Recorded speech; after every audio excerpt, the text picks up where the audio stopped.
Welcome to Sharing Our Stories, the podcast where the vibrant tapestry of our community unfolds through the voices of its residents.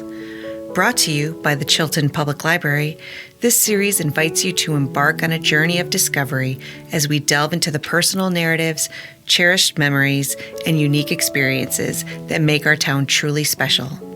Join us as we celebrate the diverse stories that weave together the fabric of Chilton, Wisconsin, one captivating tale at a time. Sit back, listen, and let the power of storytelling connect us all. This is Sharing Our Stories. Well, today is Tuesday, October 10th, 2023, and this is Glennie at the Chilton Public Library having a conversation with Scott Sonntag about Boy Scouts, your experience. Good evening. Boy Scouts, good evening. Glad you could join us. Oh, so glad to be Appreciate it. here. Very appreciative of that. How did you first find out about Boy Scouts? The first clue about Boy Scouts was really in grade school when I saw other boys in the grades wearing Cub Scout uniforms. And I didn't know it at the time, but my father had been a Boy Scout and had never shared his experiences with me. So I was never signed up for Cub Scouts. But after fifth grade, my parents decided that it was time and signed me up for the Boy Scout troop that was at my mother's church. So that would have been in September of 1973. Nice. So almost 50 years ago, over 50 years ago at this point. Right. And did you ever miss a year, or has it been a fairly continuous? It has actually been 50 years of continuous registration. So That's I incredible. have never stopped. From the September of 1973 all the way to today, I have been registered the entire time. Did you ever talk to your parents about it, or would one day they just said, From Time. my own recollections, suddenly I was a member of Troop 5 at St. Luke's Church. yeah? Like so many other young men at that age, I believe what had happened is that the representative had come to school and had handed something out. And because it was at my mother's church, she immediately decided that that's what I was going to do with my time. What was your favorite? Was it a rough, bumpy adjustment, or did you enjoy it right away? or- I'm fairly outgoing. My mother tells me that I used to walk around the block and talk to people randomly. So getting in with a new group was actually fine. And there were several young men who were actually in my grade at Washington School. So it was actually fairly simple, straightforward transition. Nice. Another group loved the idea of it. What town? What city? Sheboygan, the north side of Sheboygan. The troop itself had actually been in existence since 1917, so it was one of the oldest troops in the state. And is the camp the same camp that continues to be used by the Boy Scouts, or So have they changed? the camp that you're speaking about is Camp Rocolio. It actually was founded in 1924. And from what I gather, my troop at the time had been going there forever. They tell of times of actually going out to that area starting as early as 1917. So yes, Camp Rocolio was where we had always gone. And up until it actually changed from a Boy Scout camp to a Cub Scout camp, we had gone there almost every year. From probably 1924 all the way up to about 1998. Did you? Did you go to camp that very first year? I went to camp the next summer. The Boy Scout Council actually changed immediately after I signed up. It was actually merged. 7 councils were actually merged into one to become what is now the Bay Lakes Council. And yes, in the summer of 1974, I went to summer camp for the first time. Do you remember any terrifying moments? By Thursday, I was so terribly homesick, it was ridiculous. I was feeling sorry for myself. The merit badges weren't going that well. I didn't think I was going to finish most of them. And by Thursday night, I had a pretty good case of homesickness, even though I didn't let anybody know. And by Friday, everything worked out great. And the fun part about it was that we were actually going to 6th grade camp. 2 months later, we actually returned to camp for 6th grade camp. So here I was the smart guy who already knew where he was going. So I had it made. Nice. Tell me, how old in Boy Scouts, because I'm not familiar with Boy Scouts, how old are you when you start being a counselor, like a camp counselor? So the average counselor starts usually at about age 16. Mm-hmm. That's when you can actually be employed by the Boy Scouts themselves. Mm-hmm. I started at age 16 working in the kitchen and worked my way up to working on the waterfront staff the next year at 17. So these days you can actually start in unpaid positions as young as 14. So you have a lot of people who have been doing that from a fairly young age. Which is a nice way for them to get their training. And it is. I mean, from a leadership standpoint, they don't have to necessarily have all the skills. They can acquire them as they go. And it also helps a lot of them. The other part of it is many of them continue in their Boy Scout advancement at camp because there are resources available. I always think of, like, say you graduate, you do your Eagle Scout. Oh, what was your Eagle Scout project? My Eagle Scout project came about because of a rather traumatic incident with my brother. My brother was at the age of 6, was actually hit by a car. And it laid him up in traction for 42 days. So with his leg in the air, a pin in his leg, my father came up with the idea of building an adjustable easel for him to put over his legs and his body so that he could write in a vertical fashion. So my project actually was to create a dozen easels for the 2 hospitals, both in child size and in adult size.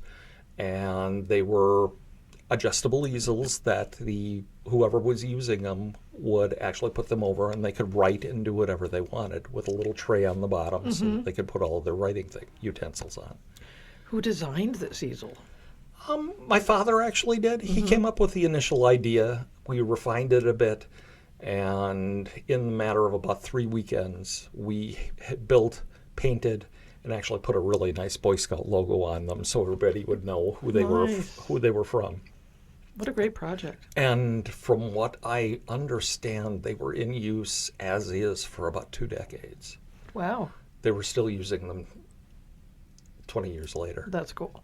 It was a neat project.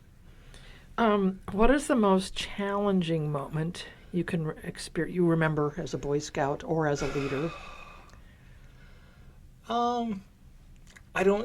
Challenging moments usually have to do with personalities. Yeah. And there have been 2 young men in various units that I've had that have created challenges, to say the least, behaviorally, trying to keep them focused. Some whose attitude was just not very good at the time. So I think the toughest thing was trying to actually get them to think about what they were doing. 2 of them were fine. One of them, no. I never was able to. So I've always found that as one of the, I don't want to call it a failure, but it wasn't a success.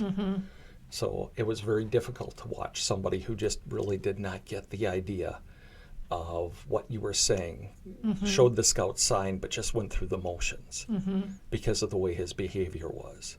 So it still, to this day, it still hits me every so often as to what could I have done differently? Right. What would have happened differently? And I don't know, but I think those are the tough ones. Most kids, you enjoy it, you see it. Just as an aside, my oldest Boy Scouts now are 54 years old. Are you in touch with any of them? No, I am not directly. They are friends of my brother's. My younger brother is 7 years younger than me, and so they were friends of his, and they are his age. So no, I have not. I don't know if my brother has either, but I wish I had. I wish I could talk to them now to find out, but yes, they are 54 now.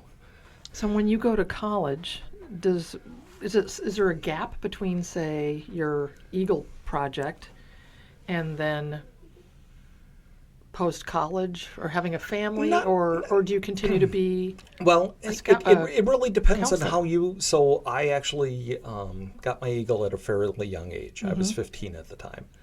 So one of the outlets that made it that I found was actually going to work at summer camp.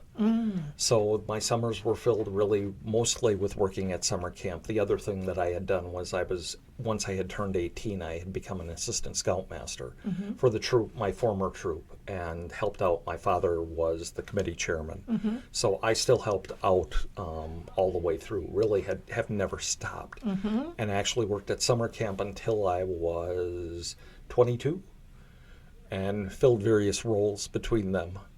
And you continue on. I was registered the entire time, so I was still helping with my former troop, getting my brother through his Eagle and everything that went there. So there for a lot of people, there is a gap. They stop. College comes, there are opportunities. There is even a scout fraternity in many colleges that is available as, if nothing else, just a social organization, but a way of keeping tied in. So for me, it just happened that I kept going and got done with college and actually went home to live with my parents and found out that my former scout troop was floundering. It was nearly finished. And at the age of 23, I took over my former scout troop in February of 1986. And breathed fresh life. Well, and the interesting, again, being young, being silly, not having a family, no children, I had the time. And if you actually looked at it, everybody laughed at me because my weeks were filled with a Kiwanis Club, Boy Scouts, and by the time I got to Friday, when everybody else was going out in their 20s, going out to have a good time on the weekends, I wanted to stay home and sleep because I'd been doing that much all week. So... and your children have carried on. Yes. They're involved. If you want to call it a gap, I left Sheboygan. We left Sheboygan in 1998 after 12 years of working with the troop. And I was still a merit badge counselor. I was still a commissioner, somebody who kind of is a liaison between the troops and the professional scouters, and did that for 7 years when my children were very small. And kept going until my son reached the age of 6. And of course, that's now where they can start in Cub Scouts at that point as Tiger Cubs at age 6. And of course, I was immediately recruited as the Tiger Den leader. And went through most of the year, and we got to April of the next year, and suddenly we found out that the Cub Master had actually stopped doing things after the Blue and Gold Banquet in March, and suddenly I was volunteered or voluntold, whichever it may be. Voluntold is a scouting term. You'll hear that a lot. But I was voluntold that I was going to be the new Cub Master. So suddenly, after being in a den, I was suddenly Cub Master again. How would you... are there any scout leaders that you remember being a kid? Is there anybody that inspired you?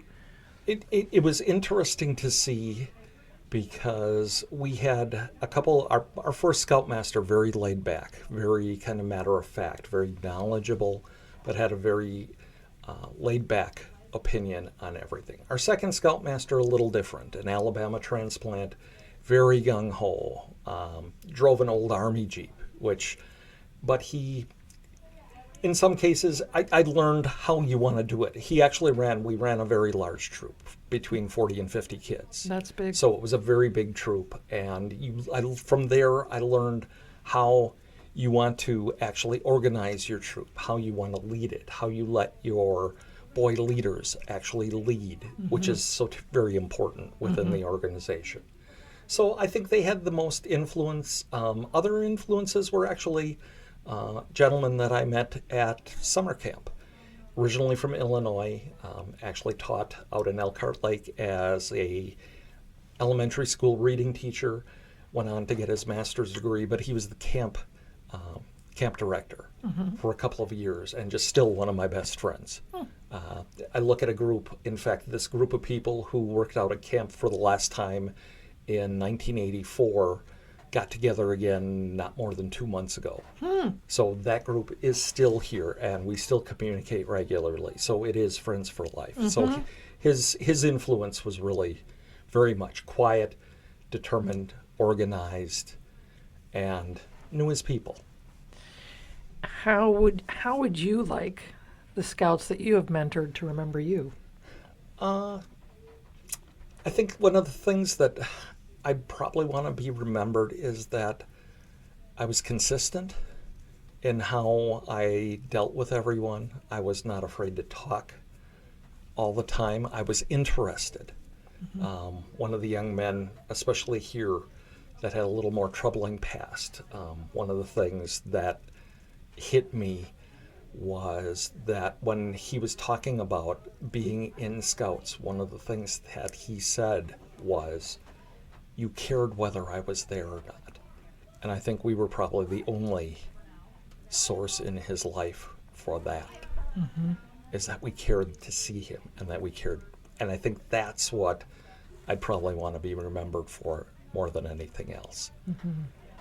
Absolutely. There's nothing better than a young man coming in to maybe his second Scout meeting and you remember his name. They recognize that. Absolutely. Looking back, what advice would you give to yourself in your first year of Boy Scout leading? Oh my. Wow. That's I think what I'd do is write more of it down so that you can remember it. I think keeping more of a journal would have been helpful in seeing, writing down what the good was, what the bad was, even keeping the names of those who attended so that it could be recycled back so you could see what actually happened. I think that would make it, and I've been asked, I know my wife has asked me a couple times, well, why didn't you just write a book about it? You talk about it all the time. So I think that would have been much more helpful from that standpoint had I written a little more of it down. The memories are all there. The pictures are there. The places we went to. I think the other thing is I had a unique experience in that I was one of the few Scoutmasters who actually had young men from the Hmong community join his Boy Scout troop at a very early time in the early 1990s. And somebody asked me, how do you recruit or how do you keep these kids here? And I said, I treat them like kids. I treat them like young men. And I let them do what anybody else does. So that was another very unique experience because at the time I was probably the only, I hate to say it, but I was probably the only white Scoutmaster of a mostly Hmong troop in the state at the time. That is unusual. It was unusual, and one of the young men actually just got back from Thailand. So I get to talk to him on a regular basis. So you've maintained through some Facebook. of those. Through Facebook. Every so often he calls because his family he's going to be back in Sheboygan, and his family is and his mother makes the best egg rolls in the world.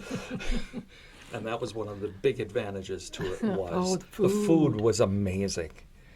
It was absolutely amazing. So yes, I love his mother's egg rolls. Yeah.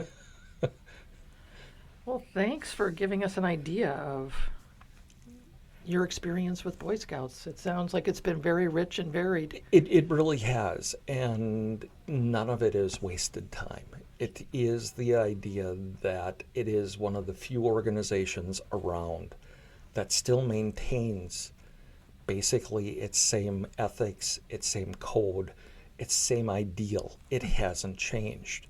In 100+ years, we're still using the same Scout oath and law that they had said back in 1910. It's still using the same set of rules. And when you take a look at what it does and the results, it's hard to argue with it. Well, thanks so much, Scott. You're for most coming welcome. In and talking with us today. Thank you for having me in to talk.